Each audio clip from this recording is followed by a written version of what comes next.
BlomCast. Turning Points in History. Wendepunkte in der Geschichte. Welcome to the BlomCast, the podcast that looks at turning points in history. And today I'm really thrilled to speak to Beatrice de Graaf, a distinguished professor in Utrecht.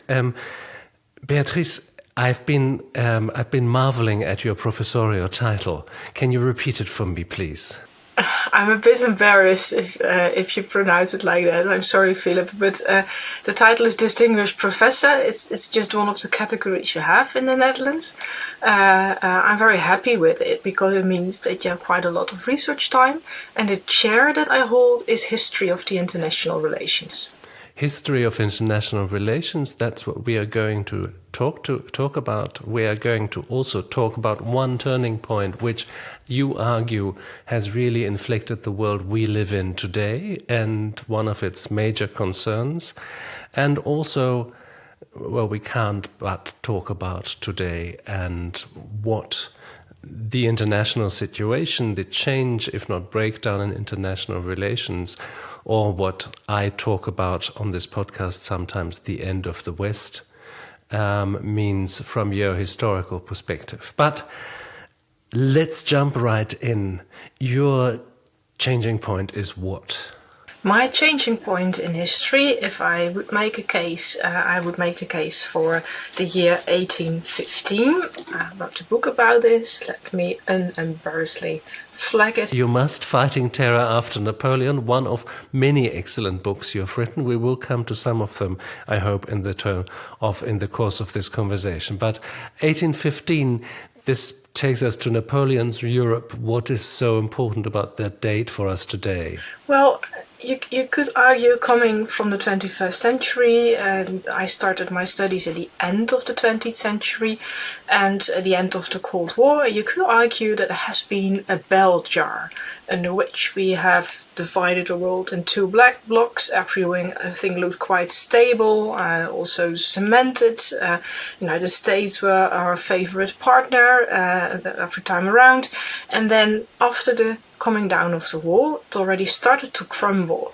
I think you're now residing in Vienna, aren't you, Philip? So I think over there, Vienna, Eastern Europe, Middle Central Europe, the Balkans, started to crumble down, and old 19th century tracks became visible again, fissures and cracks. And you could say that since the 1990s, we've been reverting back to the world that was created in 1815. So it's back to the old 19th century. Well, not entirely, of course, but it makes sense to understand the crisis that were starting to happen after 1990 in terms of the early 19th century. In which way? What are the similarities that you see there? Well, for one part, the idea that now has brought us also the war in Ukraine is the fact that Russia, Soviet Union crumbling down, that Russia felt cast out, felt excluded from the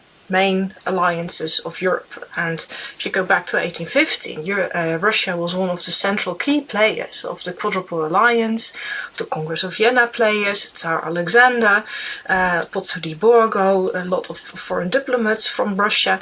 They were part and parcel of the European arrangement. Was really the first appearance of Russia in this kind of international stage. I mean, there was the Russia of Peter the Great, but that was a modernization inside of Russia, more or less. Russia didn't project its power much. Even under the Catherine the Great, it was not projecting itself outwards into Western Europe. But really, here we get Russia on the international stage. Yeah, and Russia was invited on that stage. I mean, when Britain entered the 6th and the 7th coalition that terminated Napoleon, it didn't have enough boots on the ground. It didn't have troops. It didn't have substance. So they needed not just Prussia and Austria, but most of all Russians' troops and Russians' dedication.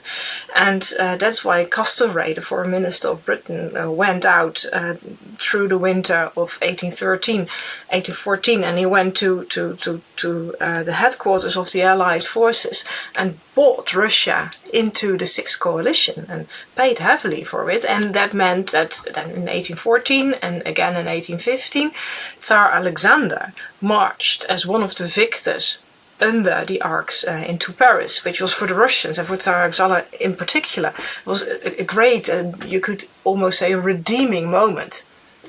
And at least Tsar Alexander describes this in his memoirs, in the letters that he writes, as a kind of a spiritual awakening, a disclosure that this was what has always been into the stars for him. And now on him rested this big responsibility to create harmony and peace and stability in Europe. If you read his papers, it's very religious. It's also very much influenced by religious figures at the time.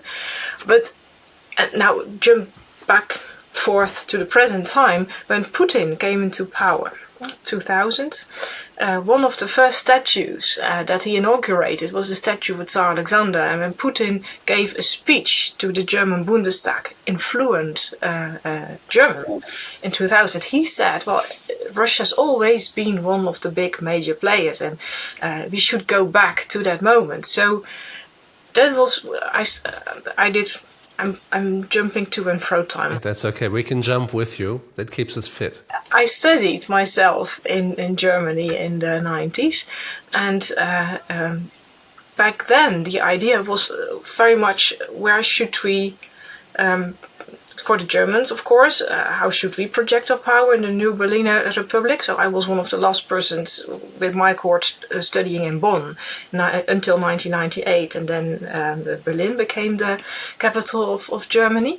And they were very much looking towards Russia. So what would be the function, the part of Russia? How would those relations be? So for me, that was one of the first realizations coming from a very Western country. The Netherlands always been oriented in the last decades to Britain and to the United States. We have to look back to the East and see what's happening in Germany, see what's happening in Russia. So that brought me onto this track that the 19th century, what happened in 1815, was very pivotal. So in a way, the great political map, one could argue, that we are still living in, where there is a Western Europe and an Eastern Europe, and the Western Europe is its own sphere of influence and, well, perhaps has been dominated by the United States, which is a sort of extension of Western Europe that became the chief mover. And there's an Eastern Europe that has its own sphere of influence. And that is a historical understanding that Mr. Putin or Mr. Lavrov would certainly endorse. But this is a historical understanding at odds with, well, the modern states that we have today. Perhaps I think I would turn it a bit and would say it's not so much the distinction, the axis between Western and Eastern Europe. It's perhaps, you can see it emerging increasingly more clear today. It's the distinction between empires and smaller states. So you say it's a state-oriented order. I would argue perhaps it's reverting back to an empire. To an imperial order, yes. And if you look at, again, 1815, in 1815, that's an interesting part to explain, because, again, as I said, it still has a salience on how we order international politics today. In 1815, for the Sixth Coalition, the question was very much not just how do we terminate Napoleon, how do we vanquish him again, but also how do we create a new stable peace. So that was the novelty of 1815. It was not just like the cabinet wars of the 18th century, that you enter war, you go back home. No, in 1815, and that's why I wrote the book also about, the Allies stayed put in France and organized an Allied committee, an Allied council. You could say, for the sake of this discussion, almost a proto-NATO-like situation with an Article 5 guarantee that they would help each other. But, and this is the part, it was run by the Quadruple Alliance. Those were the four big players. And then in 1818, France was also invited back in. So the five big players, the empires, and they were the first-ranked nations. And in 1815, Castlereagh rehearsed an old state paper by William Pitt the Younger from 1803, that he had concluded with the Russians in 1815. They took that paper out of the cupboard, and in that paper it says, well, you have first-ranked nations, the big empires, second-ranked nations, countries like Spain, Portugal, Sweden, Württemberg, the Netherlands, and then there's third-ranked nations, and third-ranked nations can only be grateful that they're allowed to exist at all. And if you look at the Congress of Vienna before 1850, you had more than 100 different principalities in Germany alone. And after 1815, lots of those principalities and little fiefdoms were abolished and were forged together to bigger units. So some people say 1815 was a return back to the ancient regime, which wasn't true. It was a new period with bigger, more centralized kingdoms. It was a modernized imperialism. It was modernized imperialism, modernized bureaucracies. Kings were being placed onto the heads of the state. The Netherlands before 1815 wasn't. Well, 1810 was briefly a kingdom under the brother of Napoleon, but before that it was the Republic of the United Netherlands. So only after 1815 became the United Kingdom of the Netherlands. And there's other examples that as well. So after 1815 there was a ranking in strong centralized states with the big empires at the helm, and that quadruple or quintuple alliance is still carrying the day. And you could say that it continued into the Security Council of the United Nations. With its permanent members. Yeah, with the permanent members. So although we started to argue in the 20th century that individual human rights on the one hand, on the individual level, and also self-determination and inviolation of borders, that would be the golden rule. And luckily it is on paper, but in practice, it's still very much the bigger ones, the empires, that call the shots. And I'm not a Putin apologetic person, not at all. I mean, I wholeheartedly condemn this war of aggression one-sidedly from Russia. But my point is, the way Putin argues isn't new. It's very much 19th century like. It is very much a 19th understanding of history and of politics of empires and their spheres of influence. You also make another really fascinating point, namely that this is not just the time of the beginning of perhaps the political map that we might recognize today and the system of alliances that has ruled Europe and through Europe much of the world for a while, but it's also the beginning of a phenomenon that we would recognize today as terrorism. And it is the beginning of another phenomenon that we are beginning to perhaps confront in a whole different dimension with the advent of AI and digitization, which is the security state. And the state as a security apparatus with its own bureaucracy that systematically surveils its citizens and anyone else who is of interest. Yes, no, that's completely correct. I mean, we're talking here about Europe, the Western world. What you see happening in that part of the world is that already in the ancient regime, already in 18th century France, of course, spies were there and they were very active. And also under Habsburg Austria, spies were placed in Belgium, for example, the Belgian-Austrian lands already in the 18th century. So it's not that spying was new. But what you say, the security state, it now became tied to not just using and placing spies as instruments of military reconnaissance or as people who would help you to break the codes of diplomatic communications, which happened in all the ages before, but security became a prerogative of the nation state. So the whole idea of the nation state, you could argue, is born in the whole concept of the security state. And if you read Rainer Koselleck, this beautiful, the seminal, still not translated geschichtliche Grundbegriffe handbook, with all those famous chapters, and there's one big, great chapter on Sicherheitsschutz, security protection, and it really makes the case that the thinking, the way security was conceptualized, changed in this period that Koselleck calls the Sattelzeit. And it has to do with the fact that divine authority sort of breaks down and becomes democratized. For example, if you take the word terror, you mentioned terrorism before, but terror it is there. If you look into the sources, you see the word terror mentioned a lot in the early modern period. But terror is almost the biblical idea of the Timor Day, the terror day. It's the security in the hand of the king, who, as a kind of representative of divine power, wields it against the enemies. And it's something that you should be grateful for as a subject of that king, because if he has the power of terror in his hands, everyone has to tremble before him who is an enemy, and you will be protected.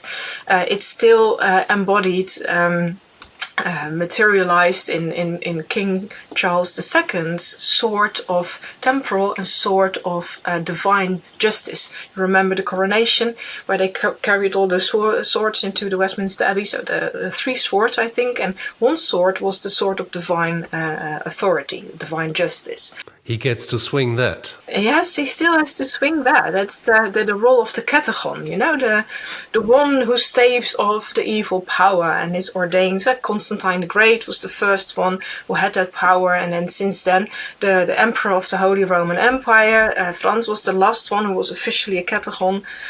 This is another story, but some people claim in Eastern Europe, in Russia, that Putin is now the Catagon, that he has the ordained divine power to wield terror. So, but the thing is, terror is something that's sort of directly evolving from divine power bestowed upon the king, and citizens, subjects have to just bow and take heed if it's that being waged. But the French Revolution shook that to its core, put it on its head. So terror was now taken from God, taken from the king, put in the hands of the people, and translated into the guillotine and against the enemies of the people. So there was no longer any God into play. It was the power of the people itself. So it became secularized. You have this beautiful book by Peter Schechter, A Genealogy of Terror, who really very neatly, meticulously makes that case. And since then, terror became configurated in a different way. From that moment, terror was the terror in the hands of Robespierre, the Comité du Salut Public, but it was also something that the security apparatus of Napoleon, and then later of the Restoration princes, were seeing as a threat. So terror, the ones that will rise up and mobilize and stage another revolution and take everything away of you, those are the terrorists. So they're literally the ones who voted in the French Assemblée Générale for the guillotining of the king. But then afterwards it sort of broadened into this speech form where the terrorists were the ones that would stand up and organize a revolution. And so it was no longer the instrument in hands of the state, it was an instrument in hands of the insurrectionists that would use it against the state. And that made terrorism a threat to the state instead of its own instrument. So things were really put on their head. And from that moment on, you had different committees in all of the countries, and Napoleon started it with his infamous Minister of Police, Joseph Fouché. And Fouché had established a security committee in which he was commissioned to look for fausses nouvelles, fake news. And so fake news was invented by Napoleon, you could say. So, and why was fake news so important? Because Napoleon knew about the power of l'esprit public, and people could rise up and could topple you. So he was very adamant that Fouché should go into the cafes of Paris, the coffee houses, and detect and identify where those rumors run, the false the rumors, the fake news that would perhaps initiate the terror. So that's how terror became. So some people say terrorism is really something from the late 19th century, but you could go back and see the fear of terrorism as a non-state actor already emerging in that period. And with the organized state, the terror also becomes more organized. This is such a fascinating moment also because you can see this sort of curious relationship between ideas and actions. All these ideas that we see spreading after the French Revolution were already being discussed before the French Revolution, of course, but among intellectuals. And we, of course, have to say, which is always terribly important to remember for historians and people who love history, that the documentation is very one-sided. We hear about uneducated people who were illiterate, and their opinions only, for instance, if they are hauled into a court of law and accused of something, and then in the protocol you can hear what a person who couldn't write letters or books or read them actually thought about the state and about power and about religion and all that. So, the documentation is very one-sided, but we do have these very intense, basically elite discussions about the nature of power, about terror, about the nature of legitimacy, about security and the fear of mob action, all of that. And that leads to this one cataclysmic act in one country in Europe.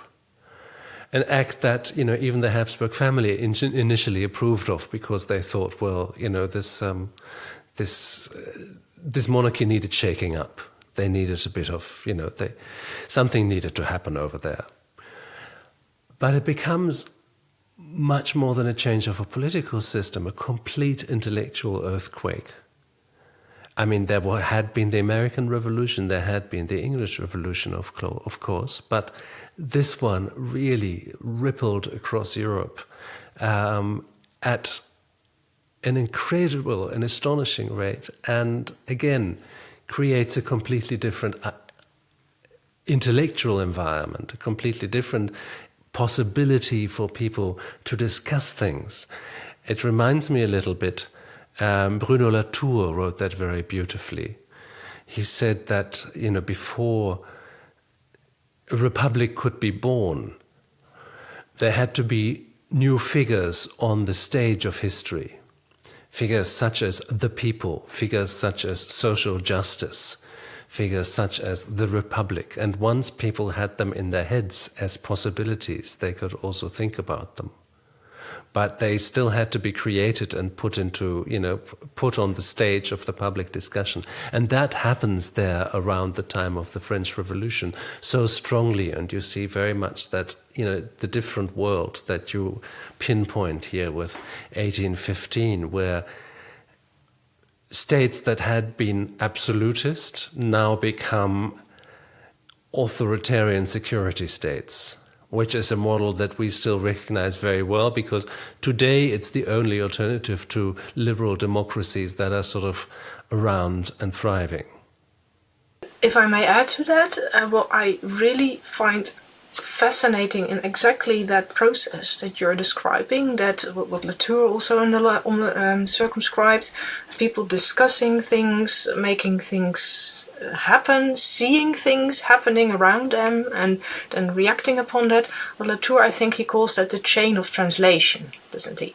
I really like that word, and I once used it, the Latourian concept of the chain of translation, from the way security translated itself in different, didn't do it itself, of course, it was the heads of states and their police officials that did it, but it was translated in new centralized bureaucratic practices. For example, blacklists were invented in 1815 to identify traveling terrorists, terroristes, so the ones who had voted for the beheading of the king, but also other people who would be considered radicals, so they were put on blacklists, and those blacklists were disseminated amongst the Allied powers, and they were used to check people's movements, and nothing sort of like a modern passport was already there, because they didn't have pictures, they didn't have DNA, of course, so how would you be able to identify a person?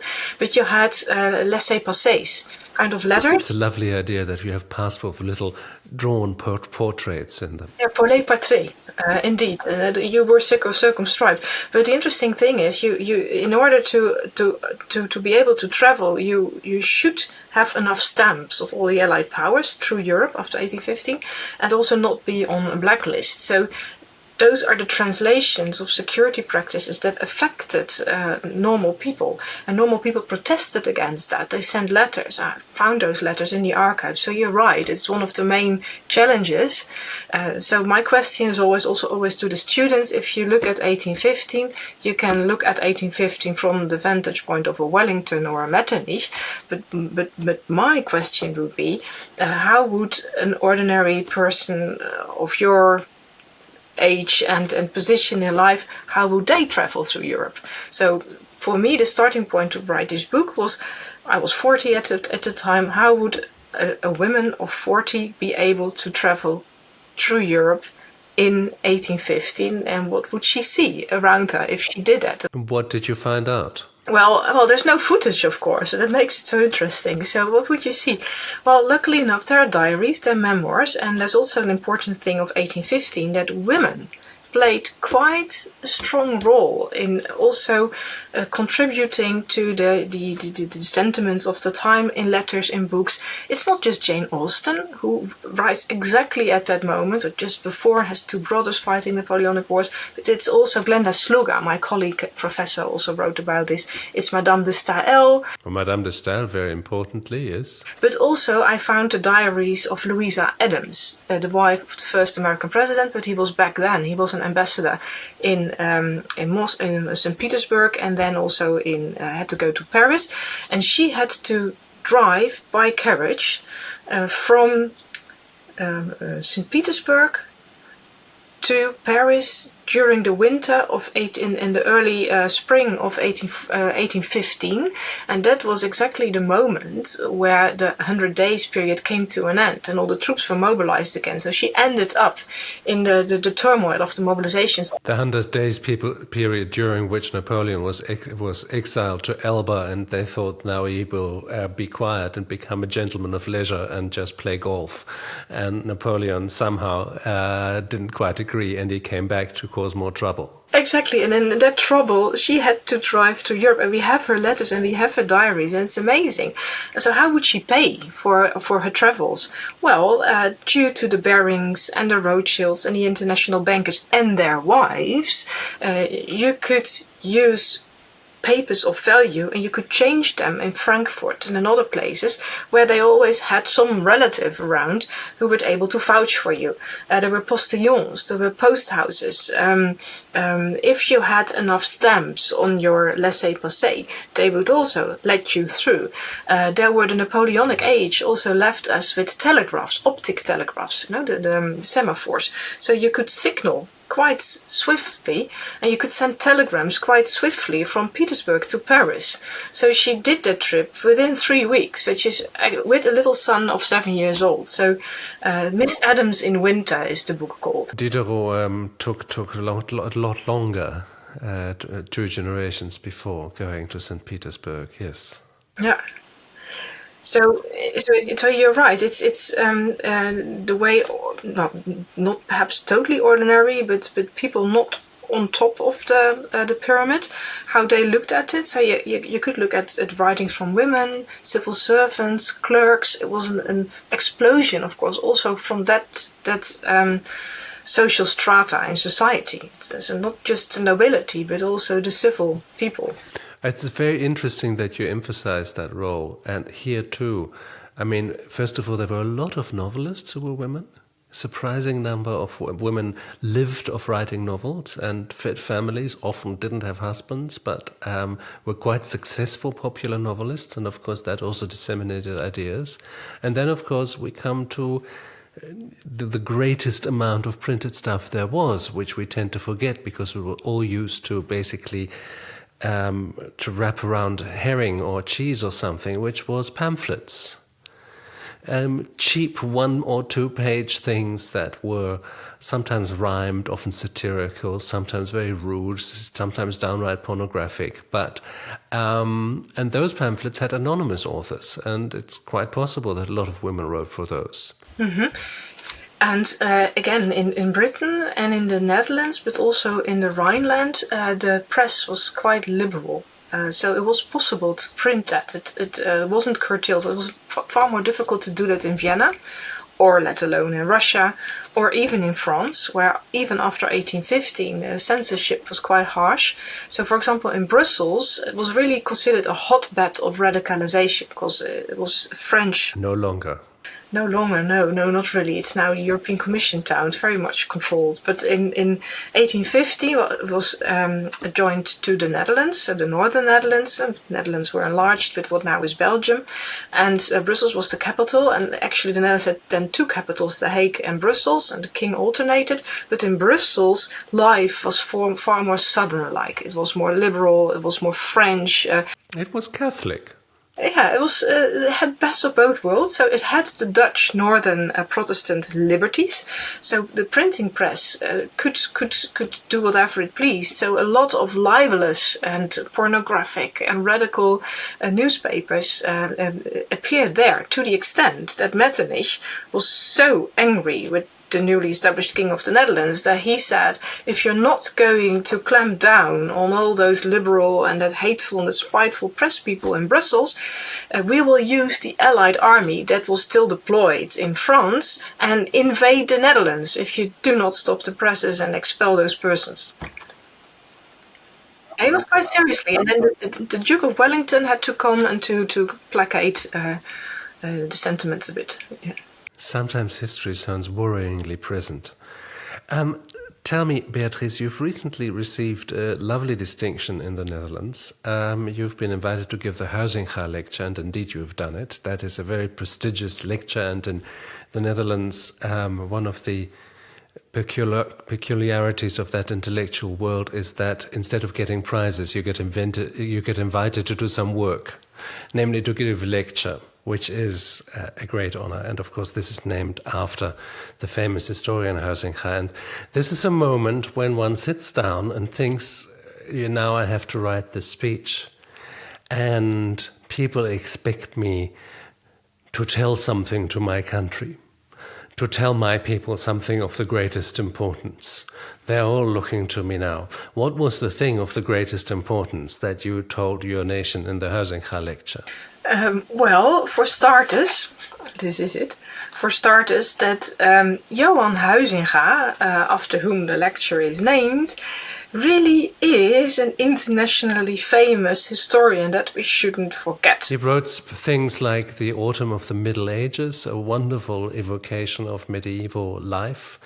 And not only that, but also a very humane book and an analytically very sharp book. And those characteristics have perhaps stayed, have become synonymous with his name. Yes, Homo Ludens, he wrote. So the playing person, or man, the player. Yes, and he wrote In the Shadows of Tomorrow, 1935, and A Broken World in 1943. And those were less historical monographs, and they were more pamphlets in themselves, essays where he commented upon the times. And the thing is, when I was invited to give this lecture, I was in Cambridge, and I as you said, it's a sort of a blessing in disguise, in the sense that you have to do your homework in order to write that lecture. And I was busy writing a book on 1830. I had it, so the follow-up of the 1815 one, had to interrupt that to look into Huizinga's work, because what I noticed is that no one in the Netherlands is using Huizinga anymore for classes. When I started to study, also in the Netherlands in the 90s, he was already considered out of vogue. And I knew that he was very famous, but he was sort of discarded. So this is a thing in the Netherlands, what we do with famous people and historians. We think that they're outdated even before their time. So it's James Kennedy wrote about this, that this innovation paradigm of the Netherlands is so compelling that it's difficult to keep up, and Netherlands tend to forget on whose shoulders they actually are staying. So when I came to Cambridge, my first impression was a big pamphlet saying invitation to the lectures on Homo Ludens by Johan Huizinga. So in Cambridge he's still world famous, but not in the Netherlands. And the last one who dedicated the Huizinga lecture to Huizinga was more than 30 years before. It was, I think, somewhere in the 90s. That was the last time that someone spoke about Huizinga, literally. And I thought the most important thing that I can do if I'm to give this lecture, read his work again. So I had to read it, I read it again, and I thought this is so fitting in today's day and age, because what Huizinga really does in these two pamphlets, In the Shadows of Tomorrow and Broken World, is that he tries to look into history, tries to use historiography as an answer to the crisis of his time.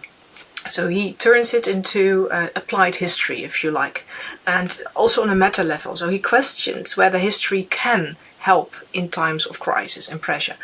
And he harks back also to the French Revolution, to the decline of the Middle Ages, and he comes to the conclusion, well, it's very nuanced, very, very complex conclusion that he draws, but his conclusion is that in the end, history is about detecting people in history that contributed to the Amor Mundi, love for the world.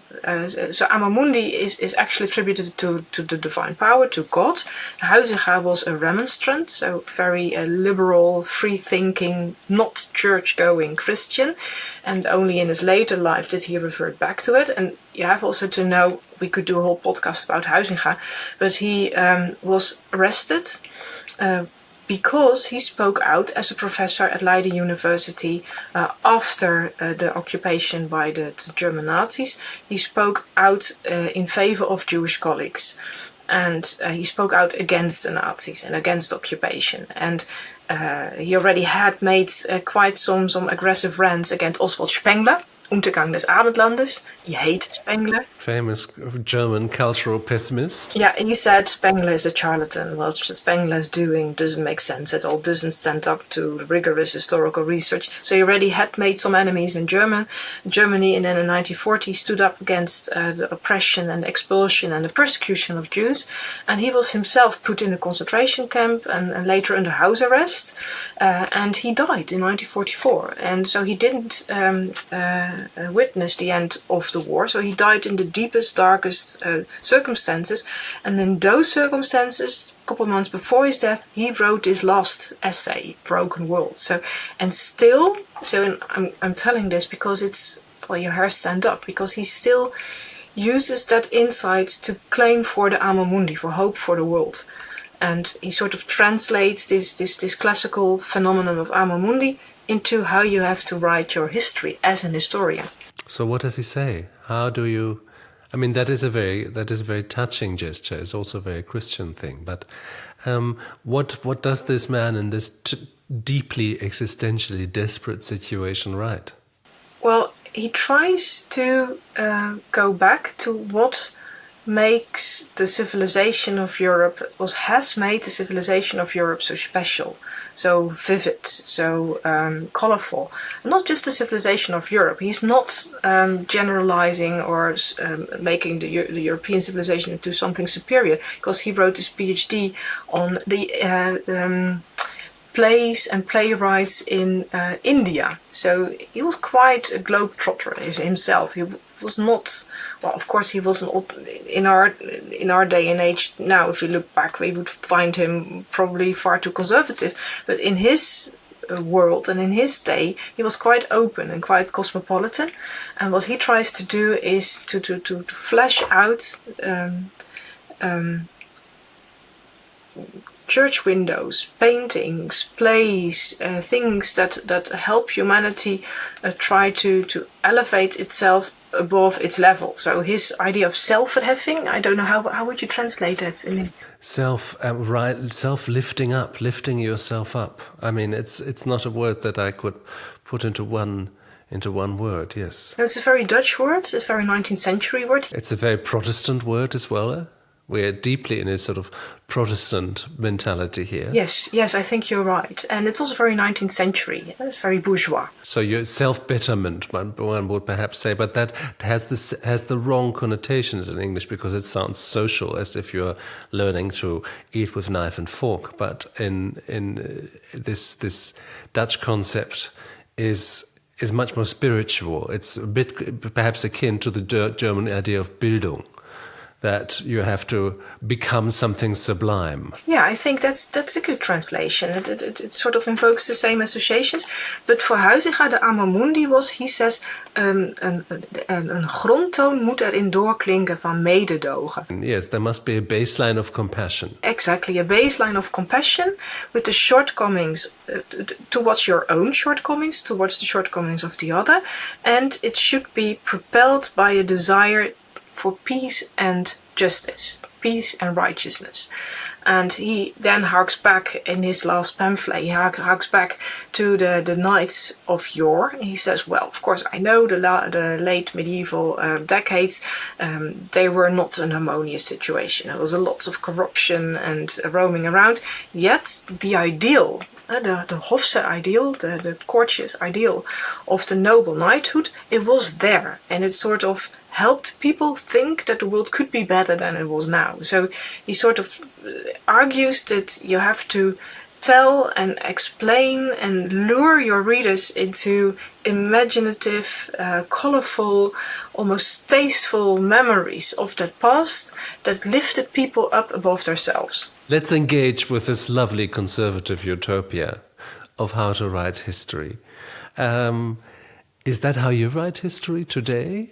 Do you think that is the job of history, to lift people up and make them try to be a better version of themselves? That's a good question. Well, I had already been writing history for many years before I sort of started to reread Huizinga again, so I'm not sure that I'm following exactly in his footsteps. Well, I was thinking about this question before, and there's actually two types of history that I myself do. The one type that is, you could call it applied history. So you adopt history, adopt lessons from history. So I am, for one, a firm believer in that you can learn from history. Every normal person is doing that every day, learning from history, practical, very mundane histories of past failures and experiences. So why can't we then, as proper historians, theoretically draw some lessons from history? Oh, that's an interesting one. Yeah, exactly. So I know that there are also quite some historians who feel that you do not do any justice to history if you say so, but there's now a journal for applied history, and I would say I'm there, that type of history that I do, walking in the footsteps of Van Wyck Brooks. He was an American journalist and historian, and around 1918 he wrote a pamphlet called Usable Past, and he say if you're stuck in situations of a dead end, there's no reforms, you're being oppressed. He was also addressing minorities in the United States, for example. You can find always people in history, in your own history, of your own tribe, of your own family, who give you hope and inspiration to still go on and persevere. Okay, but let's just stick with that, and let me just push back a little bit, because it's interesting. Because this is a question, every historian gets asked, especially today as things are going badly. Can we learn from history? And the next question is, are we living in 1937, or are we living in 1914, or are we living perhaps in 1815? Which is the point of reference that we can have to make this work? Now, here, I would probably tend to agree with you that as an historian, you can see patterns. You can see, I just wrote a little piece for a German magazine in which I said, look at the last Zulu war in South Africa in the late 19th century. That's the last time an army with vastly antiquated technology, namely spears and shields, defeated a modern army, although one 10 times smaller, a British army. And basically, if you don't have up-to-date technology, and if you're really lagging behind by a generation, and your neighbors like what they're seeing, you're going to be toast. That seems to be a historical law that you can pretty much extrapolate anywhere. If you have a neighbor who is not well equipped and you want his stuff, you're probably going to get it. And my point was, if you look at Europe and digital technologies, Europe and AI, Europe and cloud services or satellite services, we haven't got them. And it's us who are the Zulus with our antiquated technologies. So perhaps there you can learn from history and say, okay, here's a principle. You need to be technologically advanced as your competitors, otherwise you will have a problem. But my problem is more with the social and societal learning from history. Because, I come from Germany. I grew up, I was born 25 years after the end of the Second World War. This was still living memory for my family, for people around me. I met people who had been perpetrators of the Shoah and people who were victims of the Shoah. This was an alive issue for me in my childhood. And as I was a bright boy who was interested in stuff and read history, this became something that I thought about all the time and that I grew reasonably informed about. A 16-year-old or 14-year-old today will have much less call doing that, because not only is there so much else going on in the world that would require his attention perhaps, or her attention, more urgently, but also I think the crucial thing that I want to come to, there is no biological link anymore. A teenager of today, yes, would no longer know, or only in, perhaps if a 100-year-old comes to the school once and talks for 20 minutes about what it was back then, but he would no longer know people who were personally involved. And I think the biological memory has gone. And when you say people learn from their lives, I think what we often learn from our lives and what families or smaller collectives often learn from history is basically avoidance of a bad experience. You've made a very bad experience, you've gone through a dark alley and you've been mugged and beaten up, and so you avoid dark alleys. Or perhaps you see that alleys get illuminated decently, but you react to the past in a rather binary way. But I think also societies can have this position of avoidance.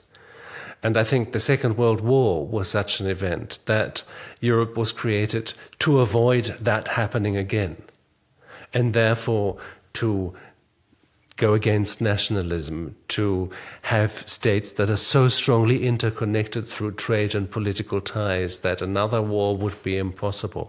It was so much built on that the past would not happen again, that we're now seeing that perhaps the future wasn't particularly enough thought about. But these biological ties to this kind of past has gone. And I do believe that with that, the lessons from history get lost. Well, particular lessons get lost, but there's new situations and new generations who have their own experiences. And also, there is this kind of an aggregated level in society. And if ever any historian comes to me and says, not you, but others, who says, well, Beatrice, I'm not so sure about learning from history and it's all very difficult and you have to be critical, blah, blah, blah. I always say, well, look at the last 3 Nobel Prize winners. I don't know if you checked it, Philip, but the last Nobel Prize in economics, very big prize, has been awarded to 3 men, Darren Ashimoyu, Simon Johnson, and I think Robinson, and they used historical data, and it was revealed as a novelty when the Nobel Prize was awarded. So it was very cross that there's still no Nobel Prize for history. But those economics, they appropriated our work, they used historical data, big discovery, you can use historical data, and they studied how institutions affect long-term economic growth. And they didn't just look at the failures and the avoidance techniques, but they also looked at the successes. So why are specific countries that were poor before, that lacked capital, how did they become rich of investment opportunities, and how did they gain track? And it was a big, also interesting from a social and an historical point of view. So it's not just mathematical economic history, it's more than that. I think what they did, we're doing all the time. And so back to your point about the biological situated living lessons that you learn, that's true, but every generation has its own setbacks. And we run a project in the Netherlands at schools where we also try to to do interviews with youngsters and then investigate what they're afraid of, what their points of change. You started this interview with me and asking for my turning points in history. Now I asked the youngsters about the turning points in history in their lives or their families' lives. And what did they tell you? 2008, the financial crisis. And for a number of the students of history, a financial crisis came down hard on them. For a couple of them, their parents went bankrupt. And the families are still in debt. And it was hard for them to start a study because they also had to work parallel along it. So for me, coming safe from the 90s, having bought a house in time, the financial crisis of 2008 didn't scratch me one bit. I had my position at the university. What can happen? But for the youngsters now, the financial crisis shook their world. There's no certainty that you will be able to buy a house. There's no certainty that you won't lose your investments. If you are a startup company, your bank can go blood. So for them, it's nowhere as big as the wartime experiences, but it does inform them, and it makes this generation quite conservative. Well, I'm generalizing now, but there's been analysis about this in the Netherlands, that it's not the war in Ukraine, it's not the war in Gaza, it's not extreme right or what have you, it's the fear of losing out on the housing market that propels the generation of the 20s. The housing market, that's the most important thing. And last week, the last past days in the Netherlands, we're talking now around 21 of August, while we're recording this conversation, party programs have come out, because in 29 October we have new elections in the Netherlands, and for both parties to the left and to the right that have already published their party programs, it's the housing crisis. It's housing that's on top of everything, not the climate, not the wars.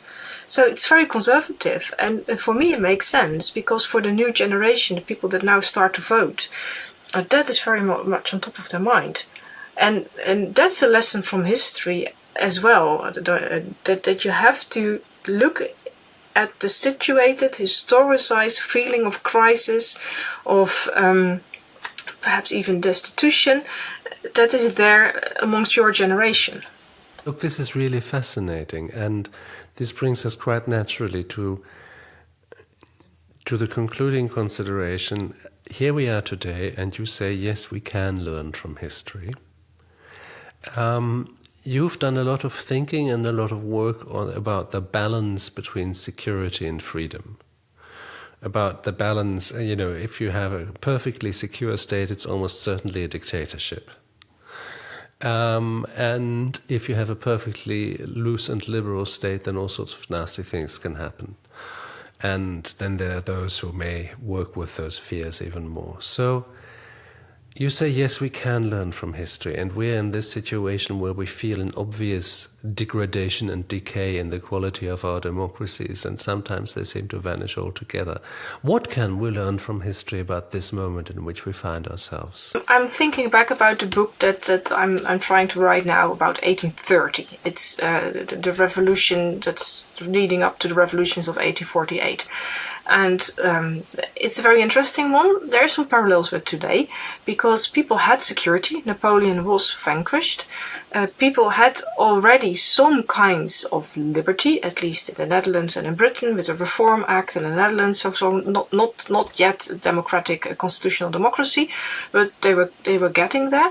But what people rattled most was the inequality. So my point is, and that makes me, I'm now venturing out a bit on thin ice, because I'm not Thomas Piketty, I'm not a socioeconomist. Go ahead, it's good ice. But I think the question of equality, the question of inequality, that sort of disappeared between the chairs. So you have the security thing, you have the freedom thing. Those are the big poles, as you rightly say. But the trade-off of both is often equality. If you have a total free country, it's the right. Look at the United States. It's arguably one of the freest countries in the world, with the least censorship and the most possibilities to speak your mind on the internet. So you have all the liberties that you like, but there's no equality whatsoever. Go to Russia, you have the security. There's no equality there either. If you look now at Germany or the Netherlands, if you look again at the housing market, if you look at people in times of crisis, inequalities are being reinforced. Inequalities are being reinforced. People with access to access, people with a larger house, or you can stay at home and educate your kids because you have enough money, you have enough space and time. So I think this question of inequality, that is something, and not just in an objective sense, but it's always an intersubjective aspect, isn't it? So it's not that you can totally imagine inequality away or here, but it's how people feel. It's the cognitive, how do you say, how people feel about our equalities. This is really key and really interesting, and this is certainly worth another podcast. But what I want to ask you about that, I mean, you come from a famously egalitarian country, the Netherlands. And the interesting thing is that in these places, the idea of a relative equality goes back a long time before these countries became democracies. I mean, in the Netherlands, it was according to legend and law, and very probably also to fact, the maintenance of the dikes, of the dams, and the fact that entire villages had to do that, and they elected a leader, a dijkgraaf, who was that for a while, and then he was, somebody else was put in his place. There was no aristocracy as such, and the communities had to work together, and everybody's work was necessary. Now that is, it seems to me, a good recipe for egalitarianism. You see that in post-war Europe, that the huge industrial surge that post-war Europe had came through the labor of European laborers, and it made these people economically necessary also. What happens in societies where the economy is globalized, where work is no longer so necessary, where people live, where work gets more and more strongly digitized and replaced by AI, which is basically able to replace most work very soon, and particularly most academic work, which people tend not to sort of put in the focus, because what is it good with? Working with texts and numbers and standardizable formulations, etc., and that puts us right into the academic world. So what happens if people's economic necessity fades away more and more? What happens to equality then? Yeah, I think that's a very good point, because you can define equality as the situation in terms of socio-economic standards, the quality of your living in a material sense. You could also define it in terms of social capital and social recognition. So do you still feel recognized? Do you still feel acknowledged? Useful, indeed, useful, very practical.